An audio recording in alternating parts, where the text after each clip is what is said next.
Welcome back to OP13 Release Guide. What is a release event? I just want to give a big disclaimer that even though you might be successful on the app, when signing up for a pre-release, make sure that you call or check the app's social media for verification. There's been times where even though you're successful on the app, the shop might give your spot out to someone else that was there before you or paid their spot before you, so please confirm. What is a release event? It's an event where we get to test out the newest cards early, in this case October 31st to November 20th. We're given a promo pack, which we could use for the event. You get to win cards and buy 6 packs of OP13. This is how the participation packs will look like. You get a 3rd anniversary pack, which would have stamped versions of the common and uncommon versions of the card. We'll get a 3rd anniversary stamped Rainbow Luffy leader, and another pack, 3rd anniversary Three Brothers pack, which would have the following. 3rd anniversary tournament Three Brothers pack would have these cards. You'll get the unblockable Luffy, you'll get the ace blocker, and the Sabo. And just so you have an idea of how the stamp and unstamped version of the cards will look like, this is how it will look. And the price difference is pretty wild as well, where in this example, Observation Hockey, no stamp is 10 cents, while the stamp version is $16. The winner will get, depending on the shop, pack per win and other winner packs, as well as the Sabo, Ace, and Luffy cards that we just saw, but these will have a silver foil gold stamp of it. I'll make sure to put a video clip right here of how those cards will look like.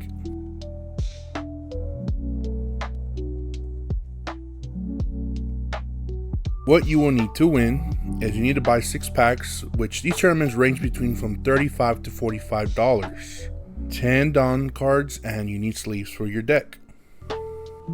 You will need to pick a leader, make a 40 card deck from that. There's no color restrictions, as well as if you happen to see 4+ copies of a card, you get to use it as well in your deck. There's a big one as well that I would like for y'all to take a note of, that we can sideboard cards between rounds. So if there's certain cards that you weren't too sure to run in a match, afterwards that you decide, wait a minute, this card was actually pretty good, I should have used it, you can go ahead and switch it out. Now, if you're not able to use a Rainbow Luffy and you're able to pick your own leader, then I highly recommend Sanji. Sanji being that you're able to give any 8 cost or less character with no on-play effect rush. And the other 8 tier leaders that we can use, Bonnie, with 1 Dawn, you're able to stop an attack every turn. Kid is pretty good if you don't get to have good cards picked from your packs. You can just swing multiple times with them. Katakuri, just the fact that you can give a Dawn attached to it, swing for 7 and then rearrange you or your opponent's life. Zoro, giving a Dawn to its, itself, you're buffing up the whole board. That would be pretty good too. Yamato just having double attack, but the caveat, it's a 4 life leader. Robin having banish, it's always good because that means guaranteed cards from hand every swing. And I put Zoro at B tier just because you need to have 3 Dawn attached to it to activate its ability. And that would be a little unfortunate because let's say you're 6, 7, 8 Dawn turn, you're putting 3 on Zoro, and now you're only going to be swinging for 8 or 9 and using the other 3, 4 Dawn to play out a weaker character. It will kind of set you back a little bit. But in my opinion, Rainbow Luffy has to be the best leader for these type of events, which most shops will do this leader. It will be provided in your participation stuff. And if you don't have it, some shops allow you to use your phone and just bring up the picture of it and use that. And again, I think it's the best leader for these type of events. These are the ratios that I highly recommend you use for this event, for any release event. Shout out to the VV Theory for these ratios. This is the ratios I've been using since OP4. And I've either topped or won so many pre-releases from these ratios. Just so you can have an idea from last set for OP12. Here is my Twitter account. My first release event that I went to, I didn't get to win. However, I did manage to get a Kuzan leader. Second event that I did go to, I ended up winning. Didn't pull anything crazy. However, I did manage to win. Same day, part 2, managed to win, and this was a pack per win pre-release event. Managed to win there as well. Unfortunately, didn't get to pull anything hot, no alts or anything. Same again, ended up winning another pre-release right after that the following day. And then my last pre-release I ended up winning as well. And they ended up giving me the whole kit, the whole release kit. Shout out to Dai and Primal for that. And the homies as well, Acid, for hooking me up with this Zoro lead for my early birthday gift for my wife. As well as Ryosi for these welcome pack cards right here. Thank you so much, bro. As well as shout out to Sci-Fi Factory. In no order, these are all my go-to shops that I love going to. The vibes are awesome. Y'all need to check them out here in the DFW. Galactic Games, where we did the pack per win. Evos. These spots, I'm telling you, man, I have so much fun. The vibes are there. I really love the crew, everybody, all my friends that are there. But yeah, these are the ratios that I highly recommend you use. Again, shout out to the VV Theory for this. Now, we're going to be breaking down the categories where we have 2K counters, blockers, vanillas, removal, card draw, and boss characters. And strategy going first or second, the biggest thing that I would suggest you do is lay out your cards, see your odd and even curve, meaning count your cards, put them in one stack of evens, one stack of odds, and then count them. Whichever amount you have more of, you're going to use to determine going first or second. So let's look at the 2Ks for this set. Before we do, I want to give a big shout out to Cardi Kaizoku for his website. Thank you so much, bro, to making the website very easy to navigate and looking at all the cards that we need for future play. A lot of these 2Ks are just mostly that, 2Ks, nothing out of the ordinary. We have a lot of vanilla 2Ks that don't have a lot of stats. If you see the 2K, you're adding them in. Again, a lot of these don't really have really good effects. Inazuma might be a good card to play, but usually you're going to use it for the 2K. Edison as well. Nekomamushi might help you out late game for you to get rid of maybe some weak blockers. Again, 2K, Buggy, 2K can help you ramp if you're going second, if you're trying to do that route instead. If you have a lot of the Roger Pirate cards to help you ramp, you can go ahead and do that. Otama, if you have 3 or less life, draw 2, trash 1. Really good filtering and drawing engine. You have Gordon, you have Makino. Makino actually would be a good card to play out, just because if your opponent didn't play anything weak early, one of their 5K minimum attackers might be going into this, and it'll work as a pseudo blocker. You have this Porgas D Rogue, which I think is a pretty good trigger card if you happen to trigger it late game when the board is stacked with your opponent's side, because now your Luffy Rainbow Leader is considered ace and you'll have a 3K power for the turn. And then Aesop and Luffy, it's an SR, but I'm not really feeling this one, to be honest, other than just being a 2K. And then we're going to go ahead and look at the blockers. Here's a situational blocker. We have Connie, opponent's turn.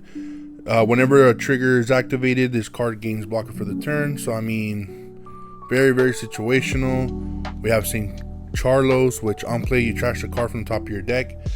That, I don't know how to feel about it too much, just because it would suck if you manage to get a boss character straight to the trash from this blocker. But it is a weenie blocker. It might be something to hold on to for late game and to play him out.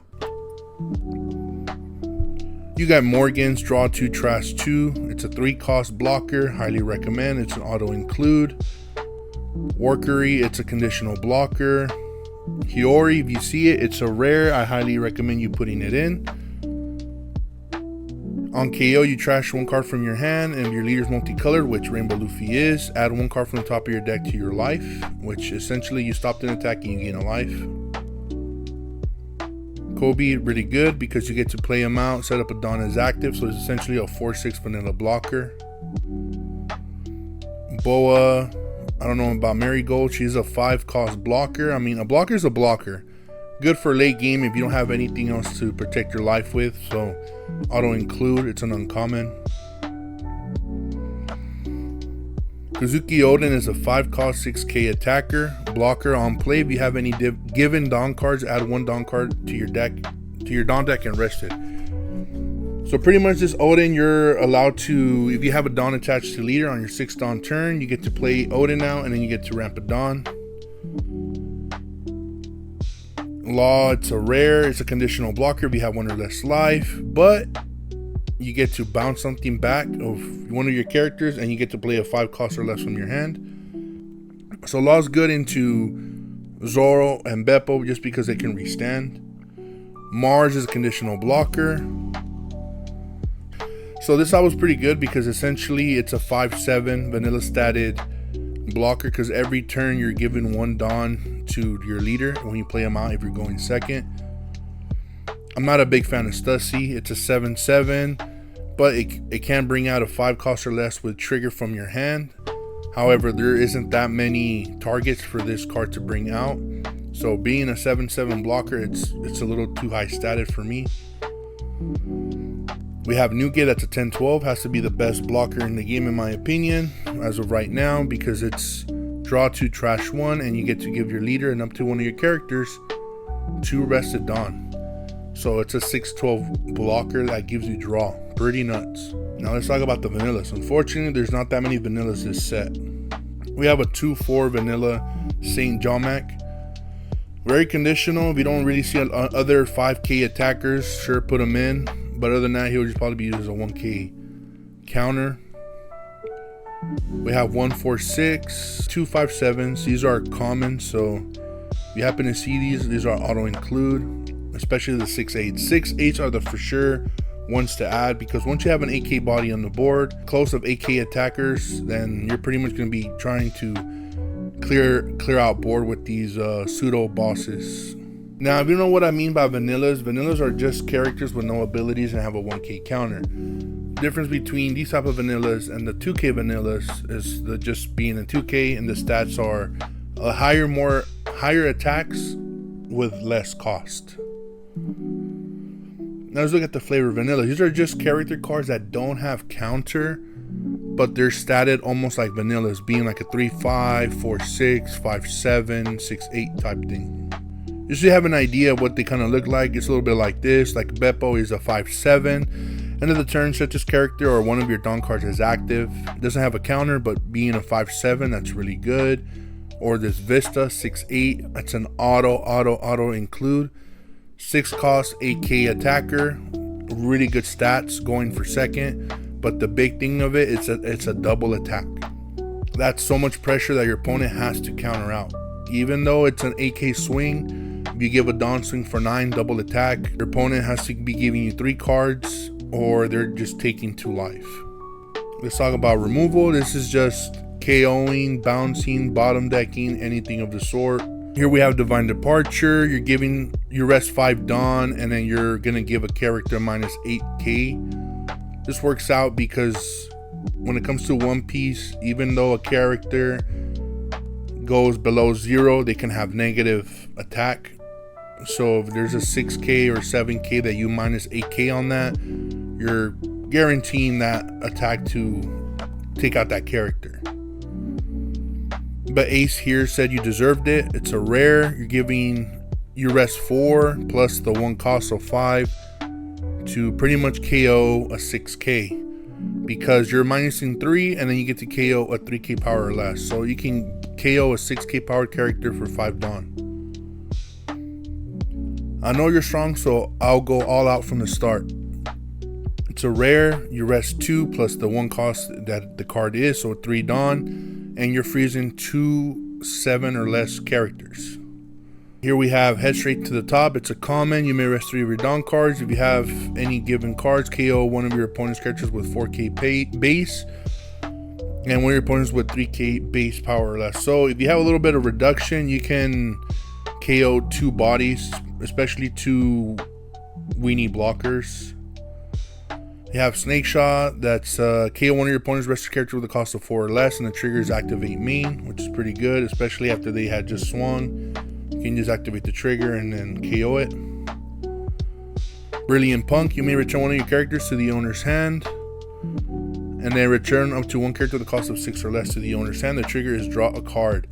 This card will work really well if you happen to play out the 1-cost Garb for the search, and then later on you get to use this card just for removal, and your opponent is already set back because that's one less body that they have on the board.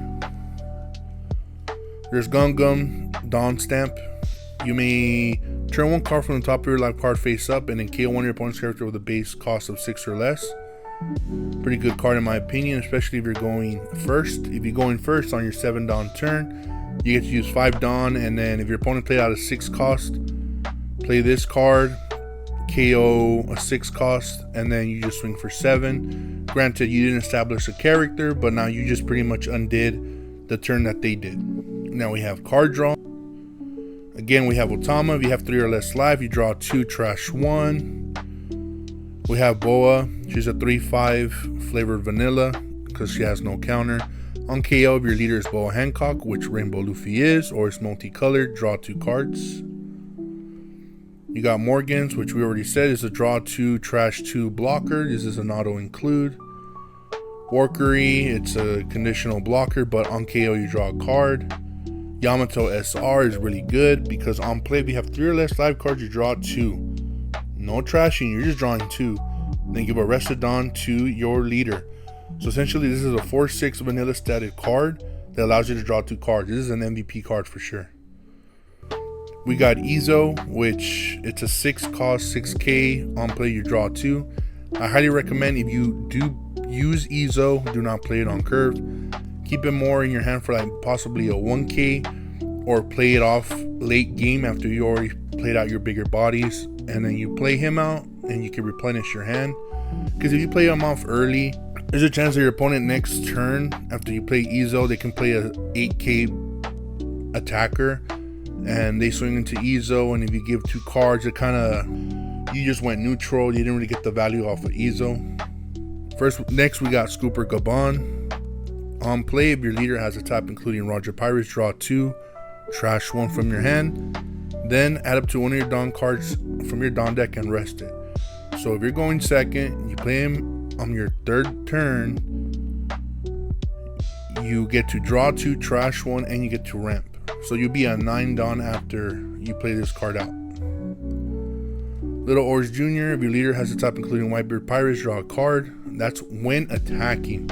So it's a 7/7. It's a little high for the stats, being a 7 cost, but just being able to swing for 7s is good against leader, and you're drawing a card every turn. If your opponent doesn't like the fact that you're drawing a lot of cards from this character, they're going to want to swing a little bit taller to this character, which is fine because hopefully you have weenie blockers, or you counter out and protect this character. And then Newgate, again, best one right here because it's a 10/12. Draw 2, trash 1. Give your leader and one of your characters 2 Rested Dawn. Next up, we're going to talk about hitters and fillers. These are just cards that have the base attack of 5k. That way they're just swinging to your opponent's leader without having to invest a lot of Dawn. And this is what I mean. These are just characters with 5k stats or more. These are just fillers. Well, with the exception of Sanji. Sanji is a really good card. If you see Sanji, it's a rare. It's an auto include. It's a 5/7. On play, set up to 2 of your Dawn cards. And if your leader has the film or straw hat type crew type, which Luffy does, set up 1 of your Dawn cards as active. So you restand 2. It's now a 3. It's a 3/7. And then whenever you pass, you restand a Dawn. So it's considered a 2/7. Nico Robin, I think, is also pretty good as well. On play, up to 1 of your opponent's characters with a cost of 8 or less cannot be rested, so it stops attackers, it stops blockers. It's pretty much anything this set if they don't have out a 10 cost boss character on the board. and as well as, Zoro. On play, if your leader has a film or straw hat type, which Luffy is, you set up 2 of your Dawn cards, and end of your turn, set this character as active. So pretty much Beppo, Zoro, they're going to be swinging and resending. If you see Beppo and Zoro, include. Tony Chopper can be pretty good too. Set up to 2 of your Dawn cards as active. It can be comboed off full with Law Blocker. So pretty much if you see green, you put it in. Next, we're going to talk about MVP and game winners. These are characters that can long-term help you win, characters that can help you go for game, or just cards in general. Like for MVP, we have Garp. I don't like searchers for sealed. However, for this one, it's an exception just because you're able to look at the top 4 cards of your deck, reveal up to 1 card with a cost of 3 or more and add it to your hand, and place the rest at the bottom of your deck in any order. You're pretty much going to be 100% hitting something every with the Garp search, and it's a 1 cost, so it's a good turn 1 play. Zoro, again, just because you're able to restand 2, and then every time you swing with him, you make him active. Same with Beppo. Law, you're able to do shenanigans where you're bouncing back Garp and then playing out another blocker, going second. Vista, being a 6/8 vanilla static character with double attack, so good. Newgate, 10/12 blocker, draw 2, trash 1, and giving 2 rested to character or leader, such a MVP static card. This event, I know you're strong and go all out from the start, is really good because now if you're freezing 2 7 costs or less, you're stopping 2 possible attacks that would be cards from your hand, possible boards taken out, a character from board taking out, or life being taken. If I give into the force, there'll be no point into my life. This is a good event because blockers cannot be activated. That being said, I highly recommend do not go to 0 life, because the moment you go to 0 life, you have cards like this and the unblockable Luffy to just swing for baseline 13, 14, 15 unblockable, and by that time you don't have enough cards to protect your life for end game. You have Gum Gum Elephant Gun. Rest 1 of your opponent's characters with a cost of 5 or less, then set up to 2 of your Dawn cards as active at the end of the turn. So pretty much it didn't cost you anything. If you're going to try to go for game, you can just rest a blocker, go all in, restand 2. Hopefully you have some events to protect your life. Gum Gum Snake Shoe, just because you're able to KO a rested character with a cost of 4 or less for 2 costs, I think is pretty good. I wanted to show y'all some rushers too. Like for instance, right here we got Silver's Rayleigh. On play, he's an 8/9 rush. If you have any Dawn cards given, so let's say to your leader or your character, rest 1 of your opponent's character with a cost of 5 or less, then add 1 of your Dawn cards from your Dawn deck as active at the end of the turn. So really good finisher, or just being able to have a 9k rush body on the board is really good too. Bonnie is hardcore MVP. You see her, you play her, you're going first for sure. Because if you see her, you play her on curve on your 9 Dawn turn. You have a 9 cost 10k attack with rush, and the moment you swing, your opponent loses a life, and if you decide to swing life again, your opponent's pretty much going to lose 2 life with this card. You have Ace. If you have 3 or less life cards, this character gains rush. Is a 6/7. On play, give 1 rested Dawn card to your leader. Then you may return 1 of your opponent's character with a cost of 5 or less to the owner's hand. If you do, your opponent may play up to 1 character card with a cost of 4 or less on their hand. So that effect might be a little situational, because you are bouncing back a 5. You just make them bring out a weaker cost character, which in this format we're going to see a lot of 4s and 5s, so I'm pretty sure they'll have a 4 in hand if you decide to bounce something back up. So it's more for the rush aspect if you want to use that rush. We have Saint Ethan Barone, I believe that's how you say it. If you have it's a conditional rush. If you have 7 or more cards in your trash, this character cannot be removed in the field by your opponent's effect, and it gains rush. When attacking, if you have 10 or more cards in your trash, give up to 1 of your opponent's characters minus 2k power for the turn. So really good for the rush, just being rush. However, it is a 6 cost But the thing that kind of helps it a little bit is giving minus 2k power to something on the board, which that can help out. Now lastly, let's have fun, everybody. Hope y'all pull great stuff. I was able to pull a manga in pre-release before. I hope y'all are able to as well. Make a lot of memories with pre-release. That's why I love it so much. Being able to hear everybody's reactions, their excitement.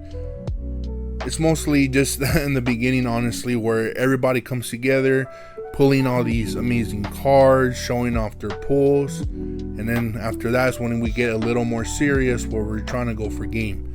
But either way, everybody, thank you so much for your time. Hope this helps. If you have any questions, let me know.